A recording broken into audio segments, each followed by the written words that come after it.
అందరికీ నమస్కారం. నేను మీ కావలి గ్రీష్మ. ఈరోజు ఆంధ్ర రాష్ట్రంలోని ఒక బ్లాక్ డే. నిన్న బాబాసాహెబ్ అంబేద్కర్ గారి స్టాచ్యూని వైసీపీ మూకలు నిప్పు పెట్టడం జరిగింది. తాడేపల్లి ప్యాలెస్లో నుంచి వచ్చిన ఇన్స్ట్రక్షన్స్ మేరకు జగన్ రెడ్డి ఏదైతే ఆదేశాలు ఉన్నాయో దాన్ని బట్టి అంబేద్కర్ గారి విగ్రహం తగలబెట్టేశారు.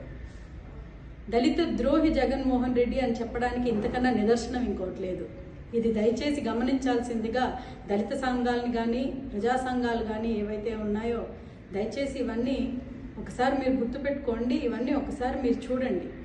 తన స్వార్థమైన రాజకీయం కోసం దళితుల్ని ఎంత వాడుకుని వాళ్ళ ఓటు బ్యాంక్ ఎలాగ సంపాదించుకొని ఇప్పుడు దళితులకి ఆరాధ్య దైవంగా ఉన్న అంబేద్కర్ గారి విగ్రహాన్ని తగలబెట్టాడనంటే ఎంత నీచుడో మీకే అర్థమవుతుంది. ఈరోజు నర్సీపట్నం బయలుదేరాడు కాలేజీలు చూడటానికి.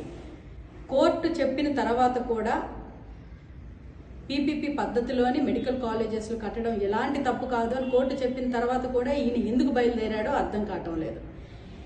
ప్రజలకి మంచి చేద్దామనని ఎన్డీఏ కూటమి ప్రభుత్వం ఏదైతే నిర్ణయించుకుందో ప్రశాంతంగా పరిపాలన చేద్దామని ఎన్డీఏ ప్రభుత్వం ఎప్పుడైతే ముందుకొచ్చిందో జీర్ణించుకోలేని జగన్మోహన్ రెడ్డి ఈరోజు ఇంత కుట్రపూరితమైన రాజకీయాల కోసం ఇలాంటి విద్వేష చర్యలు చేసే డ్రామా రాజకీయాలు మళ్ళీ మొదలుపెట్టాడు. ప్రజలు అప్రమత్తంగా ఉండండి.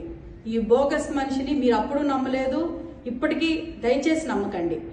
ఈ డ్రామాలు చేసే వాళ్ళని ఇప్పుడే అరికట్టకపోతే మళ్ళీ మన రాష్ట్రం ఇంకో 20 ఏళ్ళు వెనక్కి వెళ్ళిపోతుంది. అది మనం ప్రతి ఒక్కరం గమనించాల్సిందిగా నేను ప్రతి ఒక్కరికి విజ్ఞప్తి చేస్తున్నా. నమస్కారం.